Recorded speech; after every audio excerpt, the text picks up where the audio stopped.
بھائی یہ آپ کیا کہہ رہے ہیں؟ ہمیں آپ کی شادی کی فکر ہے اور آپ ہیں کہ الٹا جو اپنے چھوٹے بھائی کی شادی کو خود سے پہلے کروانا چاہتے ہیں۔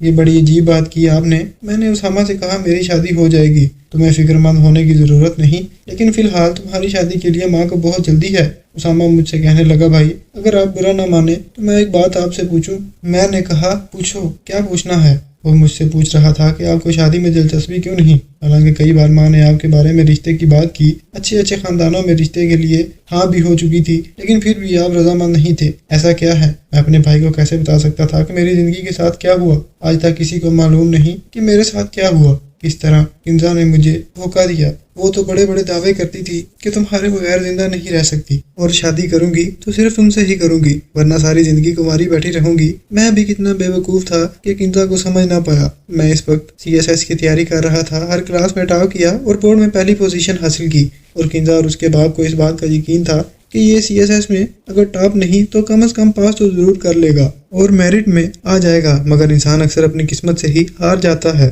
اپنی طرف سے تو میں نے پوری کوشش کی تھی، میں نے 3 اٹیمپٹ کی اور یہ ایگزام کلیئر نہ کر پایا۔ ہمیشہ انٹرویو میں مار کھا جاتا تھا، اور اسی دوران کنزا کا ایک SP آفیسر کی جانب سے رشتہ آیا۔ شاید اس نے عائشہ کو کہیں دیکھ لیا تھا، پھر اس کے باپ نے خود ہی اپنی بیٹی کے رشتے کے لیے کوششیں شروع کر دی تھی۔ اس کے بارے میں یقین سے تو نہیں کچھ کہہ سکتا، لیکن کنزا اس رشتے کے لیے مان گئی، اس نے ہاں کر دی۔ میں تو یہ بھی نہیں جانتا تھا کہ اس میں کنزا کی رضامندی شامل تھی بھی یا نہیں، مگر مجھے ساری زندگی اس بات کا افسوس رہا کہ ایک بار کنزا نے مجھ سے میسج تک نہ کیا، نہ کال کی، اور کہا کہ یہ میرے باپ کی وجہ سے ہے، میں باپ کی وجہ سے مجبور ہوں، میں تمہیں ہی چاہتی ہوں لیکن باپ کے فیصلے کے آگے کچھ نہیں کر سکتی۔ اس بات کا مجھے ہمیشہ سے افسوس ہے۔ میں نے اپنے بھائی اسامہ کو محض اتنا بتایا کہ کسی لڑکی کی وجہ سے میرا دل دکھا ہے، اس لیے مجھے کچھ ٹائم چاہیے نارمل ہونے میں، مگر فی الحال میں شادی کے بارے میں سوچ بھی نہیں سکتا۔ میری کوشش ہے کہ کسی طرح تمہاری شادی ہو جائے اور اس گھر میں خوشیوں کا ایک ماحول بن جائے۔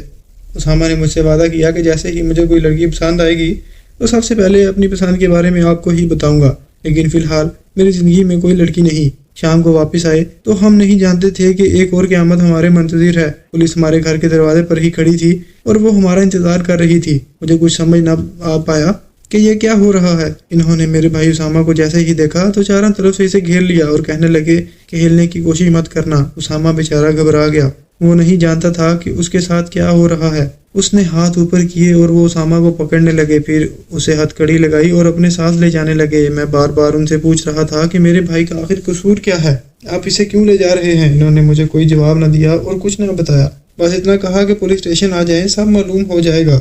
آپ کے بھائی نے کیا کیا؟ ان حالات میں گھبرانے لگی۔ میں ماں کو سہارا دے کر گھر لے آیا تھا، وہ پریشان ہو رہی تھی۔ میں نے ماں کو تسلی دی کہ میں ابھی پولیس اسٹیشن جاتا ہوں۔ ماں مجھ سے بار بار یہی پوچھ رہی تھی کہ میرے بیٹے نے ایسا کیا کیا، وہ میرے اسامہ کو پکڑ کر کیوں لے گئے۔ ماں سے کہہ رہا تھا کہ ان کو کوئی بڑی غلط فہمی ہوئی ہوگی۔ ماں آپ کو بالکل پریشان ہونے کی ضرورت نہیں، میں ابھی پولیس اسٹیشن جاتا ہوں، انشاءاللہ اسامہ کو اپنے ساتھ لے کر ہی واپس آؤں گا۔ پھر میں نے اپنے ایک پڑوسی کو کہا کہ میری ماں کا خیال رکھنا، میں ابھی پولیس اسٹیشن سے ہو کر واپس آتا ہوں۔ پولیس اسٹیشن جانے لگا تو پورا محلہ میرے ساتھ ہو لیا، کیونکہ یہ سب کے سامنے ہوا تھا۔ جو پولیس اسے پکڑ کر لے جا رہی تھی، قاری صاحب نے جس نے اسامہ کو بچپن میں قرآن مجید کی تعلیم دی تھی، وہ مجھ سے یہی کہنے لگے کہ میں آپ کے ساتھ ضرور چلوں گا اور اسامہ کی بے گناہی کی گواہی دوں گا۔ ان کو بتاؤں گا کہ اسامہ میرا اسٹوڈنٹ رہ چکا ہے، میں بچپن سے ہی اسے جانتا ہوں۔ میں نے قاری صاحب اور باقی محلے داروں کا شکریہ ادا کیا اور ان سے یہی کہا کہ میں خود جانا چاہتا ہوں، آپ لوگوں کو پریشان ہونے کی ضرورت نہیں اور تکلیف اٹھانے کی کوئی ضرورت نہیں۔ انشاءاللہ میں اسے واپس لے کر ہی آؤں گا۔ میں اس معاملے کی تہہ تک جانا چاہتا ہوں اور یہ جاننا چاہتا ہوں کہ وہ آخر اسامہ کو پکڑ کر کیوں لے گئے۔ پولیس اسٹیشن گیا تو انہوں نے یہی کہا کہ ہم نے آپ کے بھائی کو قتل کے الزام میں گرفتار کیا ہے۔ یہ سن کر میرے رونگٹے کھڑے ہو گئے۔ میں نے کہا ایسا کیسے ہو سکتا ہے؟ وہ کہنے لگے جی ایسا ہی ہوا ہے، جتنا بھائی آپ کا شکل سے معصوم نظر آتا ہے دراصل اتنا معصوم نہیں۔ اس نے ایک نہتے شخص کو مارا اور پھر وہاں سے رفو چکر ہوا۔ CCTV کیمرے میں اس بات کا ثبوت ہے کہ آپ کے بھائی نے اسے مارا ہے۔ میں حیران ہوا اور ان سے کہنے لگا مجھے ثبوت دکھائیں۔ انہوں نے کہا کہ ہم عدالت میں ہی ثبوت دکھائیں گے، اور آپ کو بھی یہی کہا جاتا ہے کہ عدالت میں اپنے بھائی کو بے گناہ ثابت کریں، ورنہ پھانسی سے اسے کوئی نہیں بچا سکتا۔ یہ سن کر گویا میرے سر پر آسمان ٹوٹ پڑا تھا۔ مجھے سب سمجھ آ چکا تھا اور رات والا واقعہ میرے سامنے آیا۔ اس رات اسامہ گھر پریشانی کی حالت میں آیا تھا۔ میں جانتا تھا کہ میرا بھائی بے گناہ ہے، لیکن باقی لوگوں کو کیسے سمجھا سکتا تھا؟ میں نے اپنے بھائی سے ملاقات کی، وہ گھبرایا ہوا مجھے نظر آ رہا تھا، یہی کہہ رہا تھا کہ بھائی میں نے کچھ نہیں کیا، یہ مجھ پر جھوٹا الزام لگا رہے ہیں۔ آپ میرا یقین کریں، میں نے بھائی کو تسلی دی کہ پریشان ہونے کی ضرورت نہیں، میں تمہارے لیے ایک اچھے وکیل کا بندوبست کرتا ہوں۔ میں نہیں جانتا کہ یہ تمہارے خلاف کوئی سازش ہے یا پھر ان کو غلط فہمی ہوئی ہے، لیکن کچھ نہ کچھ تو ضرور ہے کہ کوئی تمہیں ایسے خواہ کیوں پھنسانا چاہتا ہے۔ تقریباً ایک ہفتے بعد اسامہ کو عدالت میں پیش کیا گیا۔ حیران کن طور پر اسامہ کے خلاف 6 سے 7 گواہ موجود تھے جو جھوٹی گواہی دے رہے تھے۔ وہ یہی کہہ رہے تھے کہ رات کی تاریکی میں اس نے ایک نہتے شخص پر فائر کیا اور اسے جان سے مار ڈالا۔ ہم اس وقت اپنے گھر کی چھت پر سو رہے تھے۔ فائرنگ کی آواز سن کر ہم نے گلی میں جھانک کر دیکھا تو یہ بائک پر سوار ہو کر واپس جا رہا تھا۔ ایسے کہتے ہوئے وہ بالکل نہیں جھجک رہے تھے جیسے کہ یہ پیشہ ور ہوں۔ پورے اعتماد کے ساتھ میرے بھائی کے خلاف گواہی دے رہے تھے اور انہیں یہ جھوٹ بولتے ہوئے ذرا بھی شرم نہیں آ رہی تھی۔ اسامہ عدالت کے کٹہرے میں کھڑا تھا اور بالکل حیران تھا اور کہا کہ یہ جھوٹ بولتے ہیں، مجھے بدنام کرنے کی کوشش کر رہے ہیں، ایسا کچھ بھی نہیں ہے اور نہ میں نے فائر کیا۔ میں نے اس کی مدد کرنا چاہی، پھر پولیس کے خوف سے میں بھاگ گیا۔ اگر موقع پر پکڑا جاتا تو مجھے ہی قاتل سمجھا جاتا، مگر اس کے بعد میں ان کا وکیل ہاتھ میں موبائل لیے جج صاحب کے پاس آیا اور اسے ایک ویڈیو کلپ دکھایا اور پھر چیک کر کے کہا کہ CCTV کیمرے میں ایک فوٹیج آپ کے سامنے پیش کی جاتی ہے۔ اس فوٹیج میں دکھایا گیا ہے کہ اسامہ ہاتھ میں پسٹل لیے اپنے بائک پر سوار ہو رہا ہے اور پھر اسامہ کی جانے کہ تھوڑی دیر بعد پولیس وہاں پہنچ جاتی ہے۔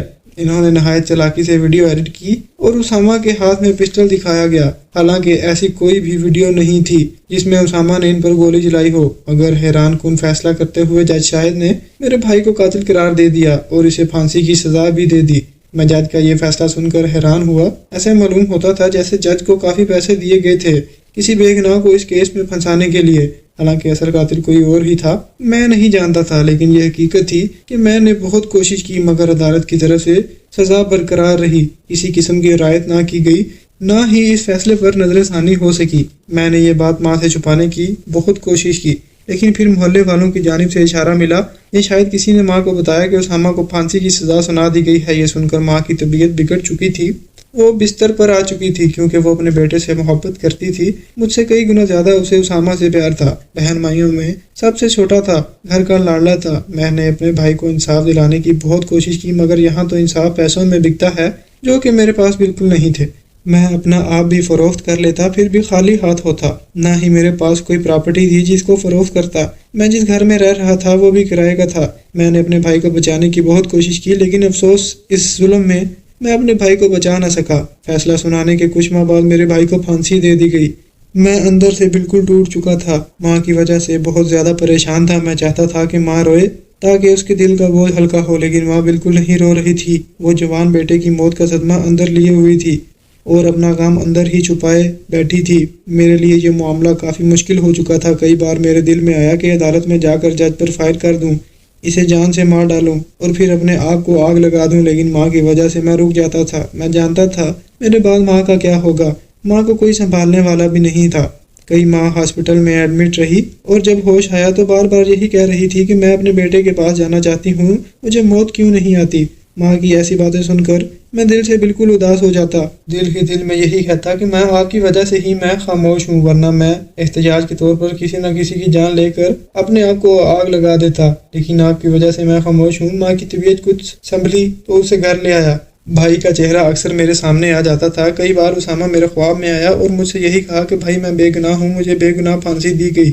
جب بھی ایسا خواب آتا تھا میں اٹھ کر بیٹھ جاتا تھا، پسینے میں شرابور ہو جاتا، میری سانسیں تیز ہو جاتی۔ اپنے آپ کو بار بار ملامت کرتا تھا کہ بھائی تمہیں انصاف کیوں نہ دلا سکا میں، مگر اب میرا سب سے بڑا دشمن وہ جج تھا جس نے ہمارے گھر کو تو تباہ کیا، جس کی وجہ سے آج میری ماں کی یہ حالت ہے۔ مجھے بھی کسی چیز کا ہوش نہیں۔ میں اس شخص کو مارنا چاہتا تھا، لیکن میں جانتا تھا کہ یہ معاملہ اتنا آسان نہیں۔ وہ جج تھا، ہر وقت سیکورٹی میں رہتا تھا، بلٹ پروف گاڑی میں۔ اگر میں یوں اس پر حملہ کرتا یا حملہ کرنے کی کوشش کرتا تو وہ خود پکڑا جاتا۔ اس کو مارنے کے لیے ایک منصوبہ بنانا تھا، ایک ایسا منصوبہ جو کامیاب ہو سکے۔ اس منصوبے کے لیے مجھے دوستوں کی ضرورت تھی اور اس کام میں میرے دوستوں نے میرا ساتھ دیا۔ میرے مخلص دوست جو میرے ساتھ ہمیشہ اسی محلے میں رہتے تھے، ہم نے بچپن ایک ساتھ گزارا تھا۔ اسامہ کو اپنا چھوٹا بھائی سمجھتے تھے۔ اسامہ کی موت کی وجہ سے پورا محلہ اسامہ کے غم میں رو رہا تھا۔ بار بار یہی کہہ رہے تھے کہ لگتا ہے جج کی اسامہ سے کوئی خاص دشمنی تھی۔ میں ان سے یہی کہہ رہا تھا کہ میرا بھائی معصوم تھا، وہ ایسا نہیں تھا بڑے بڑے لوگوں کے دشمنی مول لے سکیں، وہ تو اپنے کام سے کام رکھتا تھا۔ میں اس جج پر حملہ کر سکتا تھا اگر میں اس کے گھر میں سیکورٹی گارڈ یا پھر باورچی یا کوئی ملازم بھرتی ہوتا، مگر اس کام کے لیے کچھ وقت درکار تھا۔ میں نے انتظار کیا، سیکورٹی گارڈ یا مالی کی بجائے میں نے باورچی بننے پر غور کیا اور ایک اسپیشل کورس کیا جس میں ہر قسم کے کھانے پکانے سکھائے جاتے ہیں۔ مجھے کسی طرح معلوم ہو چکا تھا کہ اس گھر کا سیکورٹی گارڈ پچھلے 12 سال سے اسی بنگلے پر ڈیوٹی دے رہا ہے۔ گھر کا مالی بھی پچھلے 30 سے 35 برس سے اس کا ملازم ہے، لیکن ایک باورچی ہی تھا جو بار بار تبدیل ہو رہا تھا۔ پچھلے 1 سال سے جج صاحب نے تقریباً 8 باورچی تبدیل کیے تھے۔ پتہ نہیں کیا مسئلہ تھا، لیکن وہ مختلف ہاتھوں کے ذائقے آزمانا چاہتا تھا۔ کوئی بھی باورچی 1 مہینے سے زیادہ اس کے بنگلے پر ٹک نہ سکا۔ میں نے اپنا حلیہ تبدیل کیا، چہرے پر منہ داڑھی بڑھا دی تھی تاکہ کسی کو شک نہ ہو اور نہ پہچان ہو سکے۔ اسی انتظار میں تھا کہ اس کے گھر میں بطور باورچی مجھے بھی جاب ملے۔ اس کے لیے مجھے کچھ ذرائع بھی استعمال کرنا پڑے جن کی مدد کے بغیر کچھ نہیں ہو سکتا تھا۔ تقریباً 2 سال کی مسلسل کوشش کے بعد مجھے موقع ملا کہ میں اس کے گھر تک رسائی حاصل کر سکوں۔